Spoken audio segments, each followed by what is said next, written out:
बिस्मिल्लाहिर्रहमानिर्रहीम। नाज़रीन अस्सलाम वालेकुम। आप देख रहे हैं वाच टाइम्स और मैं हूँ आपका मेज़बान ताहिर नसीर। नाज़रीन, जब कोई हमारी क्रेडिबिलिटी को चैलेंज करता है तो फिर उसको जवाब देना भी बहुत ज़रूरी होता है। मैंने तो आज का प्रोग्राम सोचा था क्योंकि B4U के बहुत से मेम्बरान कह रहे थे कि आप 5 स्टार के ऊपर प्रोग्राम करें कि वो इंडियन कंपनी है, इंडिया से ऑपरेट हो रही है और उसके जो को फाउंडर हम उसको कह लें या CEO कह लें, क्योंकि हरीश कडेला तो हैं ही हैं, वो तो बैक पे हैं, लेकिन फ्रंट पे जो आमिर मुग़ल आ रहे हैं वो पहले B4U के अपलाइनर थे। ठीक है, उसके बाद उन्होंने अब ये ड्रामा खेलना शुरू किया कि B4U के मेम्बरान को ये बताया जा रहा है कि आपके जो डॉलर्स हैं वो हम ले लेते हैं, तो आप 5 स्टार में इन्वेस्टमेंट करें। इस पे प्रोग्राम करना था, लेकिन एक YouTube की वीडियो मेरे पास आई, उसमें वो मौसूफ़ कह रहे थे कि मेरे पास टाइम तो होता नहीं है लेकिन आधी घंटे की वो वीडियो अपलोड करते हैं। मोटिवेशनल स्पीचर हैं, अच्छी स्पीच कर सकते हैं, अगर सियासत में होते तो शायद वो भी मार्का मार लेते, किसी हल्के से जीत जाते या चेयरमैन का इलेक्शन वो जीत जाते। लेकिन क्योंकि उन्होंने क्रेडिबिलिटी को चैलेंज किया है तो उनको जवाब देना बहुत ज़रूरी था।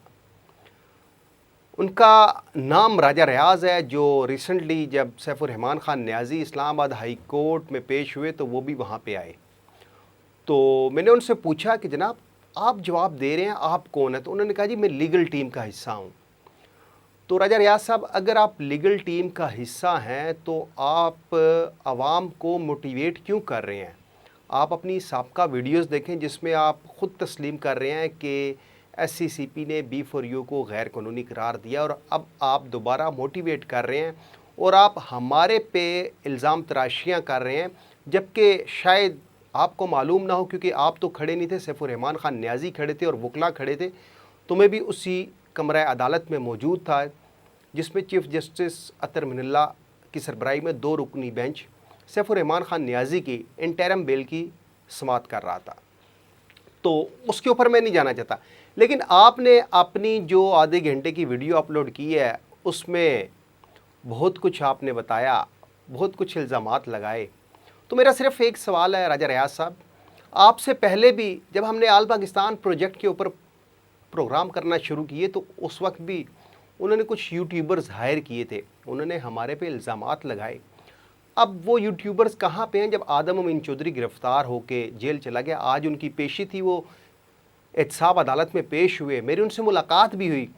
तो उन्होंने मुझे, आदम अमीन चौधरी ने इतना कहा कि आप हमारे हक़ में बात तो नहीं करते, लेकिन मेरे जो लायर हैं उनको बता दीजिएगा कि मैं ऊपर हूँ, क्योंकि उस वक्त वो लायर उनके पेश नहीं हुए थे। तो राजा रियाज़ साहब, आपने तो इनडायरेक्टली इल्ज़ामात लगाए हैं, मैं आपको बाय नेम आपको कहता हूँ कि राजा रियाज़ साहब, आप जब इस्लामाबाद हाई कोर्ट में आए थे तो आपने कहा था मैं लीगल टीम का हिस्सा हूँ।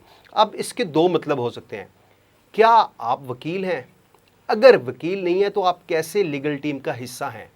या फिर ये समझा जाए कि आप किसी लायर के क्लर्क हैं। खैर, आपने जो आधे घंटे की तकरीर की उसमें बहुत कुछ कहा।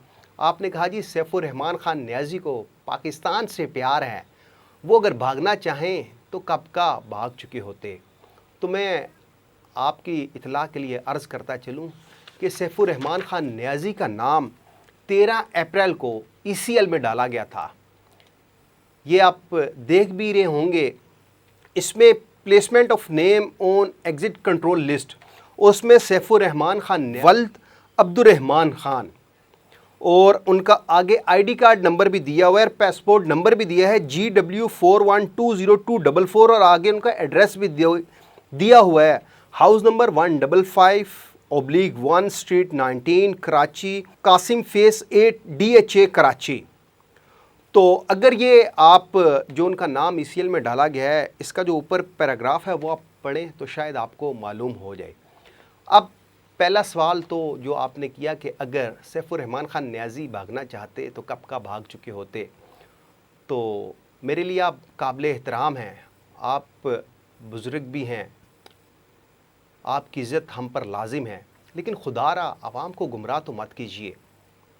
अब देखिए 13 अप्रैल को अगर उनका नाम ECL में डाला जाता है तो सैफुर्रहमान ख़ान नियाज़ी कैसे इस मुल्क से फ़रार होते, क्योंकि अगर उनको मौका मिलता तो वो ज़रूर फ़रार होते। अब आते हैं कि ECL से नाम निकलवाने के लिए उन्होंने अपने लायर के ज़रिए वज़ारत दाखिला में एक एप्लीकेशन मूव की है, जिसमें ये कहा गया है कि सैफुर रहमान ख़ान न्याज़ी को सुने बगैर उनका नाम ECL में डाला गया है। उस एप्लीकेशन में ये भी कहा गया है, वो एप्लीकेशन आप देख भी रहे होंगे, उसमें ये भी कहा गया है कि सैफुर रहमान ख़ान न्याज़ी ओवरसीज़ पाकिस्तानी हैं। उस एप्लीकेशन में ये भी कहा गया है कि जो B4U ग्रुप है, सैफुर रहमान ख़ान न्याज़ी तस्लीम ही नहीं करते, वो उसके मालिक हैं। उस एप्लीकेशन में ये भी कहा गया है कि सैफुर रहमान ख़ान न्याज़ी बैरून मुल्क से सरमायाकारी लेकर पाकिस्तान में आए हैं। तो राजा रियाज साहब, जिस शख्स का नाम ECL में पड़ा हो तो वो कैसे ये मुल्क छोड़ सकता है? अगर सैफुर रहमान ख़ान न्याज़ी को चांस मिलता तो लाजमी वो राह फ़रार इख्तियार करते। फिर आपने एक और कहा कि सैफुर रहमान ख़ान न्याज़ी इस मुल्क के कानून की पासदारी करते हैं।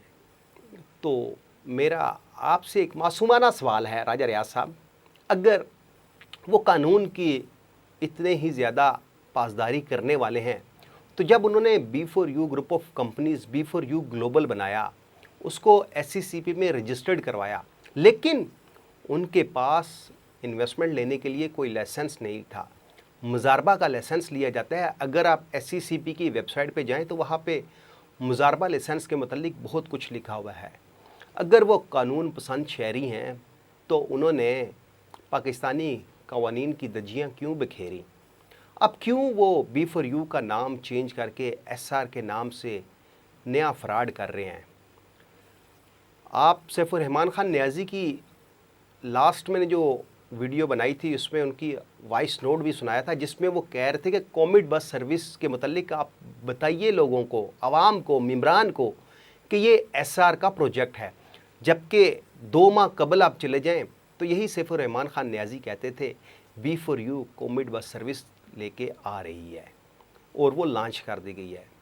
तो राजा रियाज साहब, अगर आपको पाकिस्तानी अवाम से इतनी ज़्यादा मोहब्बत है, अगर आपने कहा कि सच बोलें, तो राजा रियाज साहब हम हक़ और सच की बात करते हैं।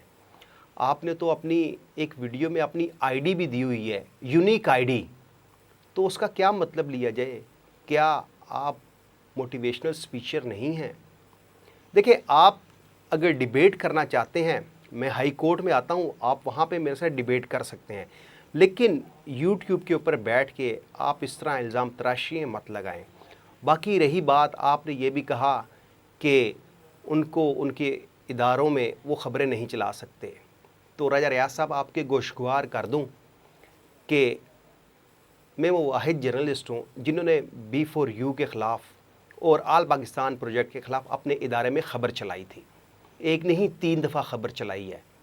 कहेंगे तो वो लिंक भी आपको शेयर कर दूँगा।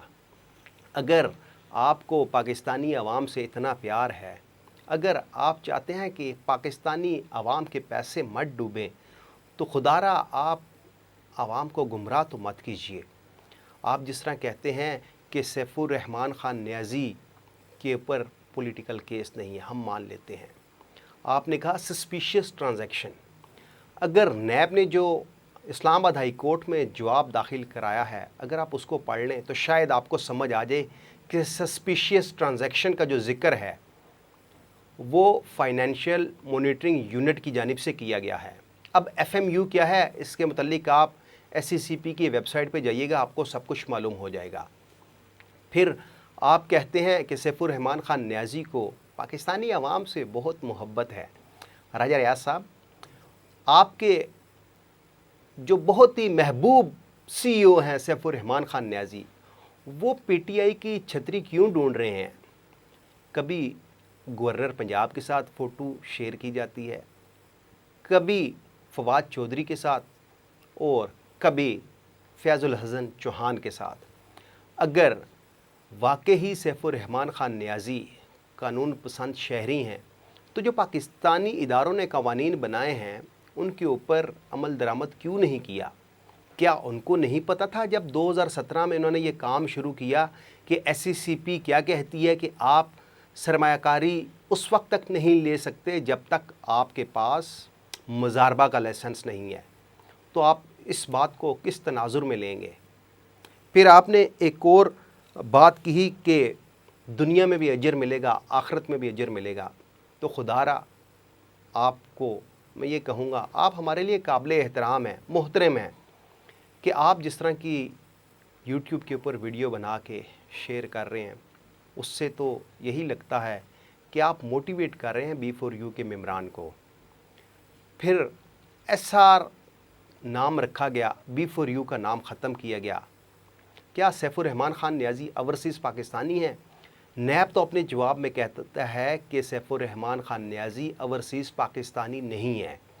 अब अगर आप इदारों की रिस्पेक्ट करते हैं तो मुझे बता दें, क्या सैफुर रहमान ख़ान नियाज़ी झूठ बोल रहे हैं या पाकिस्तानी इदारे? पाकिस्तानी इदारे तो तमाम खोज लगा कर उसके बाद उन्होंने इस्लामाबाद हाई कोर्ट में जवाब जमा कराया। इसके बाद आपने कहा कि सैफुर रहमान ख़ान नियाज़ी मुल्की सलामती इदारों के ख़िलाफ़ काम नहीं कर रहा। तो मेरे काबिल एहतराम मोहतरम राजा रियाज साहब, कराची साइबर क्राइम सेल में एक इंक्वायरी थी। आप अपने महबूब CEO सैफुर रहमान ख़ान नियाज़ी से पूछिएगा, क्या उन्होंने deputy director cyber crime cell Karachi Abdul Ghaffar को $3 लाख के बिटकॉइन बतौर रिश्वत नहीं दिए? ये एलिगेशन साबित हो चुका और अब्दुल गफ़ार जो डिप्टी डायरेक्टर थे वो गिरफ़्तार हैं। इसके अलावा और भी बहुत कुछ है, लेकिन अब वक्त के साथ अगर आप क्रेडिबिलिटी चैलेंज करेंगे तो हम आपको डॉक्यूमेंटेड प्रूफ के साथ उस चीज़ को बताएंगे। हमारे पास जो हम प्रोग्राम करते हैं उसके ऊपर पहले काम करते हैं। जिस तरह आपने यूट्यूबर्स हायर किए हुए हैं, मैंने एक वॉइस नोट भी प्रोग्राम में चलाया था जिसमें सैफुर रहमान ख़ान नियाज़ी कह रहे थे मेरे मुतल्लिक, नवीद सत्ती के मुतल्लिक, इब्रार खालिद के मुतल्लिक कि इनके जो ओपोनेंट ग्रुप्स हैं उनको ढूंढें ताकि हम लोग भी अपने प्रोग्राम करें। अब रही बात कौन सच है और कौन फ्रॉड, ये इस्लामाबाद हाई कोर्ट डिसीजन देगी कि क्या इंटरम बेल सैफुर रहमान ख़ान नियाज़ी की एक्सेप्ट की जाती है या उसको रिजेक्ट किया जाता है।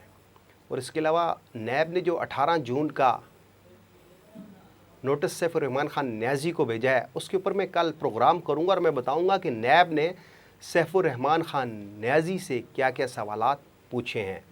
अगले प्रोग्राम तक के लिए अपने मेज़बान ताहिर नसीर को इजाज़त दीजिए। अल्लाह हाफिज़।